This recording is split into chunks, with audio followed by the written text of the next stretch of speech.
ራስን ከሌሎች ጋር ማወዳደር ከጀመርን ህይወታችን ትርጉም እያጣ ይመጣል። ሁሉንም ነገር በሰው አይን በሰው መነጽር እንጂ ከራሳችን ቫልዩ ከራሳችን ማንነት ከምንፈልገው ጋር ተፈጥሮ ከሰጠችን የኛነት ባህሪ ጋር ስለማይሆን ሌሎች ላይ ትኩረት እናደርጋለን። ሰው ራስን ከሌሎች ጋር አለመወዳደር በጣም ጠቃሚና ሁሉም ሰው ሊተገብረው የሚገባ ራስን ከትናንት ጋር እንጂ ከዛሬ ጋር ራስህን ከትናንት አንተነትህ ጋር እንጂ ከሌላ ሰው ጋር ማወዳደር ህይወትን የሚያበላሽ ነገር ነው።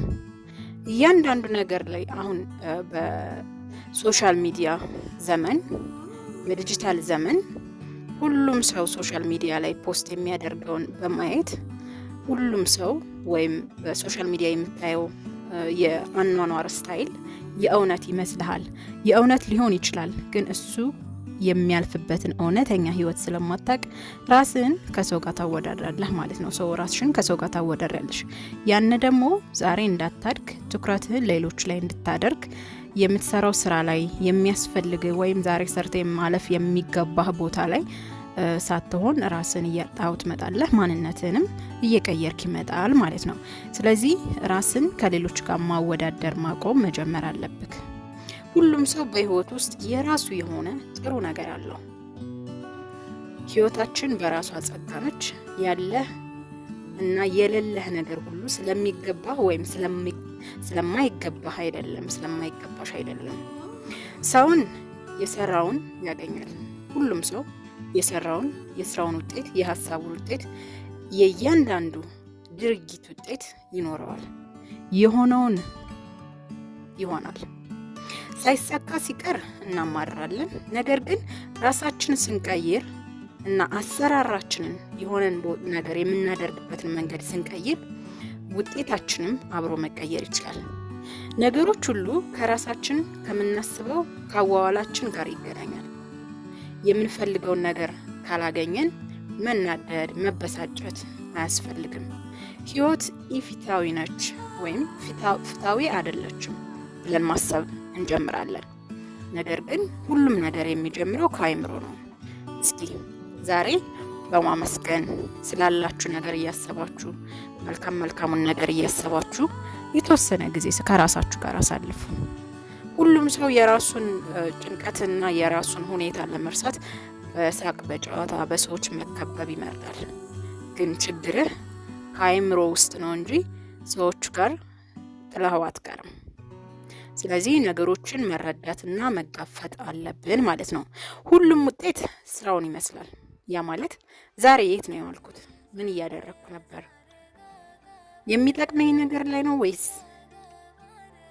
የማይጠቅመኝ ነገር ላይ ነው ያሳለፍኩት? የምፈልገው ወይም መተው የሚፈልገው መተው ያለብኝ ሁኔታን ናይና ያለሁት ወይስ የእውነት ለራሴ ከዚህ በኋላ ይሄን ነገር አላደርግም፣ ከዚህ በኋላ ይሄኛውን ነገር በጭራሽ አይሆንም ብላችሁ ለራሳችሁ ቃል የገባችሁትን ነገር ድጋሜ ደጋግማችሁ እያደረጋችሁ ነው። ሰው በዚህ ምክንያት ደግሞ የራስ መተማመናችሁ ዝቅ እያለ ይመጣል ማለት ነው። ሰው ነገሮችን ለመረዳት ለመጋፈጥ ህይወትን እንደመጣችሁ እንዳመጣጧ ለመኖር ሁሉም ውጤት ስራውን ይመስላል እንዳልኳችሁ። አዋዋላችሁን አካባቢያችሁን መቼ ምን ታደርጋላችሁ? የምታደርጉት ነገር ያስደስታችኋል ወይ? ማስደሰት ብቻ ሳይሆን ደግሞ ለወደፊት ህይወታችሁ ስንቅ ነው ወይስ ማረግ ስላለባችሁ ወይም ከራሳችሁ ከጭንቀትና ማረግ ከሚጠበቅባችሁ ለመሸሽ የምታደርጉት ነገር ነው። ለምሳሌ እሁድ ቀን ቤታችሁ ቁጭ ብላችሁ ቤተክርስቲያን ሄዳችሁ ወይም በየእምነታችሁ የተለያየ የራሳችሁን እምነት የምታስኬዱበት መንገድ እያደረጋችሁ ራሳችሁን ታዳምጣላችሁ።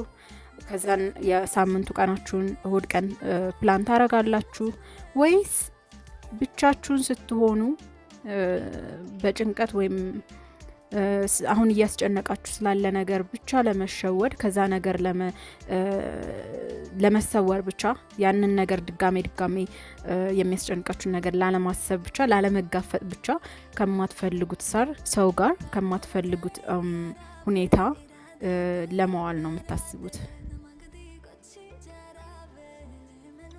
ለምሳሌ ሰው ሲኖር ይፈተናል። ሁሌም ሳናስብ የማይመለከተን የማይጠቅመን የማይገባን ቦታ ላይ እንገኛለን አይደል? ሰው በስራ በዚህ ሆነን መሆን ይችላል። ለምሳሌ በስራ ቢዚ ሆነን ሊሆን ይችላል። ማንበብ ስለማንወድ ሊሆን ይችላል። ብቻ ፈተናውን ወስደን ወረቀቱ ሲመለስ ውጤቱ ከተማሪዎች ያነሰ ይሆናል በል። በዛ ጊዜ ልንናደድ እንችላለን። ደግሞ ያልሰራውን ጥሩ ውጤት ልናመጣ አንችልም፣ እናውቀዋለን። ስለዚህ ዛሬ ያላደረግነው ነገር ነገ ጥሩ ነገር፣ የዛሬ አክቲቪቲያችሁ፣ የዛሬ ሁኔታችሁ፣ የዛሬ አዋዋላችሁ፣ የዛሬ አስተሳሰባችሁ ከትናንትናው ለየት ካላለ ተመሳሳይ ነገር እያሰባችሁ ተመሳሳይ ሰው ጋር እየዋላችሁ ተመሳሳይ ሁኔታ ውስጥ እያላችሁ ምን አይነት ተስፋ ነው የሚኖራችሁ? ሲጀመር እንዳልኳችሁ ነው። የራሳችሁን ህይወት ላይ ፎከስ ስታረጉ፣ ትኩረት ስታረጉ እያንዳንዱ ነገር እየቀነሰ ይመጣል ማለት ነው። ሁሉም ሰው የተለየ ህይወት አለው። ያ ማለት ሁላችንም ያደግንበት አስተዳደጋችን ይለያያል። የኖርነው የህይወት አኗኗር፣ የኖርነው የህይወት ልምድ ይለያያል። ስለዚህ ሁሉም ሰው ተመሳሳይ የሆነ ስኬት ሊኖረው አይችልም። ግን ደግሞ ሁሉም ሰው የተለየ ህይወት እንዳለው ሁሉ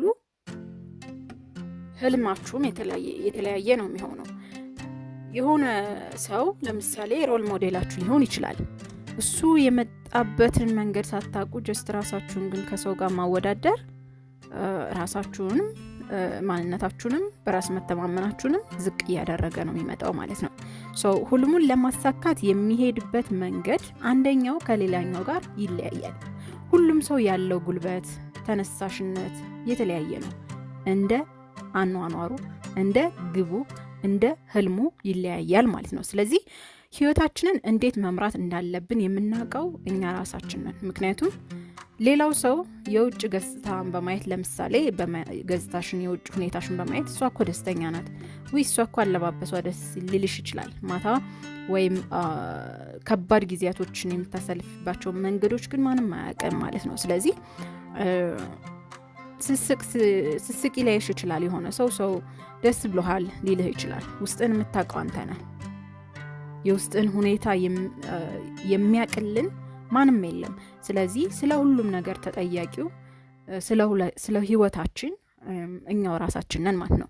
ሁሉም ነገር ደግሞ በአንድ ጊዜ ጥሩ ነገር ወይም ህልምን ማሳካት አትችልም። ቀስ በቀስ ነው። እያንዳንዷ የምናደርጋት አክቲቪቲ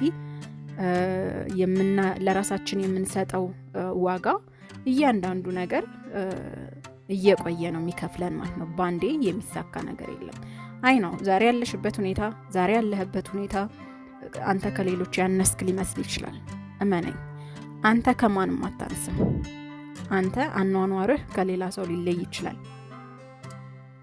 ግን የህይወት ትርጉምህን፣ የእውነት ምን እንደምትፈልግ፣ ለምን እየኖርክ እንደሆነ፣ የምትሰራውን ስራ የምትሰሪው ስራ ለምን እንደምትሰሪው፣ ወደሹ ነው ወይስ ብር ለማግኘት ነው ወይስ ምንድን ነው የሚለውን ነገር፣ ከዛ ደግሞ ምንድን ነው በዚህ ህይወት እየተማርኩ ያለሁት ነገር የሚለውን ነገር በአጠቃላይ የምትፈልጉትን የሚያስደስታችሁን ነገር ላይ ስትሰማሩ እያንዳንዱ ነገር የሁሉም ሰው ስኬት እንደየጸባዩ ይለያያል ማለት ነው። ሁሉም ልምዱን ኤክስፒሪየንሱን ይኖራል ማለት ነው። ዛሬ እያደረክ ያለው አክቲቪቲ ጥሩ መስሎ ካልተሰማ፣ ዛሬ አብራቸው የምትውላቸው ሰዎች ላንተ የወደፊትህን ህይወትህን በቅንነት ወይም ጥሩ የምትላቸው ቶክሲክ ያልሆኑ መልካም ነገሮችን የሚያስቡ ሰዎች ጋር ነው የምትውለው ወይስ እንዲሁ ዝም ብለክ ማሳለፍ ስላለብህ ወጣትነትህን በአግባቡ ካላሳለፍከው ባይዘወይ የሆነ ጊዜ ነው የምትነቃው። እንዴ ምን እያረኩ ነበር? ለምን የሚል ጥያቄዎች እየቆዩ ይመጣሉ። ሰው እሱን ላለማድረግ አዋዋላችሁን ቼክ አድርጉ። እስኪ ሀሳብ አስተያየታችሁን ንገሩኝ። ስላዳመጣችሁኝ አብራችሁን ስለቆያችሁ ከልብ አመሰግናለሁ። ሌላ ስለምን ቶፒክ እንድሰራላችሁ ትፈልጋላችሁ? እስኪ ኮሜንት ላይ አስቀምጡልኝ። አብራችሁ ስለቆያችሁ ከልብ አመሰግናለሁ። ይህ ሚክር ቲዩብ ነው። የተለያዩ ስለ ገንዘብ አያያዝ፣ ስለ በራስ መተማመን፣ ፐርሰናል ዲቨሎፕመንት፣ ትምህርታዊና የተለያዩ ቪዲዮዎችን ለእናንተ እንሰራለን። ከተመቻችሁ እንዲሁም ያስተምራል ብላችሁ ካሰባችሁ ይህ ሰው ይገባዋል ለምትሉ ስራውም ሸር አድርጉ። ቤተሰብ እንሁን፣ አብረን እንደግ፣ አብረን ራሳችንን እንውደድ፣ አብረን ራሳችንን እናክብር፣ አብረን እንበልጽግ። መልካም ቀን። ምክር ነኝ።